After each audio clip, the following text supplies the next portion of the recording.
What's up, y'all? Today is the day. First off, let me start saying this. Me and my sister talked. We're both going to do the paint, and I'm just going to finish the rest of this stuff since I already have the parts for it. So, yeah. So she's going to be doing the paint with me, and I'm going to do all this stuff by myself. I should be able to do it, but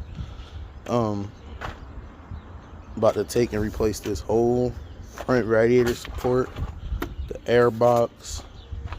Take the fan off, take that pulley off, got the shorter belt right there, put the new radiator in.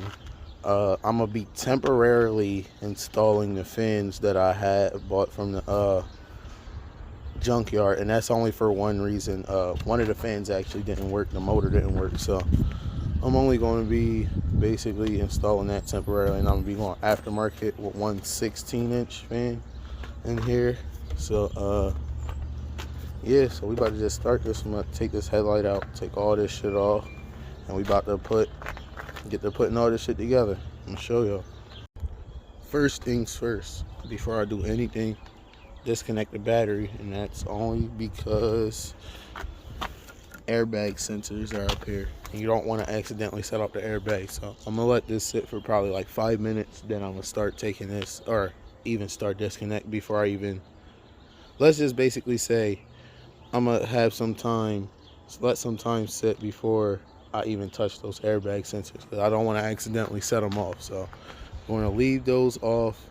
I'm gonna start disassembling everything else around them before I even touch them.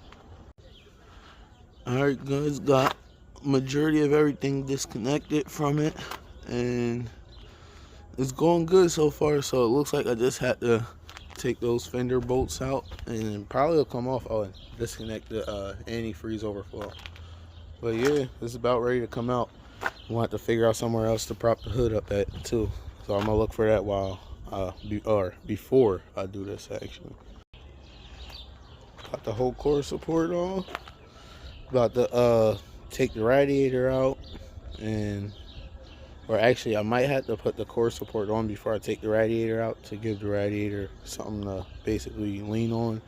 But I'm probably going to take this fan off now while these radiators are able to move and all of that. So I'm going to do that a while. Alright guys, got the radiator out. I was actually able to come out with the hell it been in, but I'm going to slap the core support on before I put the new radiator in. And I did make a mess, but you see I got the dirt up there. But yeah, it's coming along fairly easy. So I'm gonna go grab the other core support real quick. I'm gonna put that on so I can get the other radiator. And I do have the blue antifreeze that's gonna go in here, not the green. Alright guys, I ran into a little bit of a problem, but I think I figured out a way to work around it, so bear with me here. So this frame rail over here, it's a little bit bent. Let me see if I can show y'all through these holes. But yeah, it's bent over this way, and I don't have a frame machine or anything until I find someone that does have one. I do know a way I can work around it, and it will be safe for me. But yeah, I'm still gonna work around it. Everything's still gonna get put on, but first I had to go to the hardware store, get a couple things real quick. It's going to be, I'm not going to be touching the frame at all. It's going to be, everything's going to be on this plastic basically, but we're about to see what it's hitting for. Alright guys, I'm back from the hardware store, and what I got was bolt. These are 7/16. I don't know, I forget how long this was. I didn't look at that, but it looked long enough for me. But here's a washer, regular flat washer, a lock washer, and a nut. And that's basically what's gonna attach this to the, I'm gonna use that, basically that bolt and nut setup to get this attached to the core support, and so that way I can attach the front bumper back to this. And I will find someone that can straighten the frame out for me, because it's not bent too bad, but it is bent. So whenever I find that, I will be basically putting all this back together the way it needs to be. That's why I'm not butchering it or anything. I'm just trying to keep as far away from drilling holes and cutting it, and so far it looks like I don't have to do anything. But this is what I'm gonna have to deal with until I basically get the frame straightened. Alright guys, I got the the radiator and about to put some coolant in it. And I just realized I got the green coolant instead of the blue. But I looked it up. It says it's fine to run the green for a little bit. I'll run it for a little bit, and then I guess whenever I go to take the front off again to straighten this frame rail out over here on this side. It's not that side, it was actually this side. But when I straighten it out, I guess I'll do a flush and fill again. I just realized I got the green that actually just pissed me off a little bit, but it'll be alright. But yeah, I took that fan off, so that's already done. But I'm going to run it before I go to take that belt off and all that. Make sure this radiator is not leaking anywhere and all that. Did put the new air box on.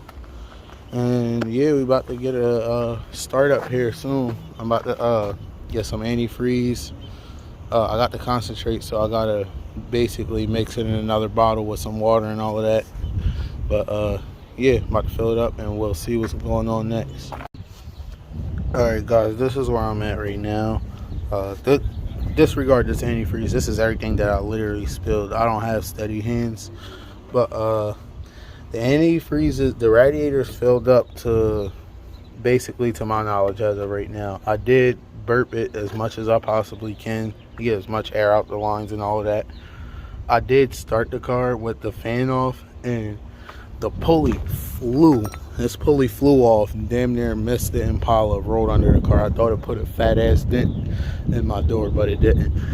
It flew straight out of here, rolled under the car. So I'm in the midst of taking the pulley completely off. And if any of you, if anybody doesn't know, whenever you take this pulley off, you don't gotta buy the spacer. You can always just cut this off and just use that as the spacer. So that's basically what I'm gonna be doing.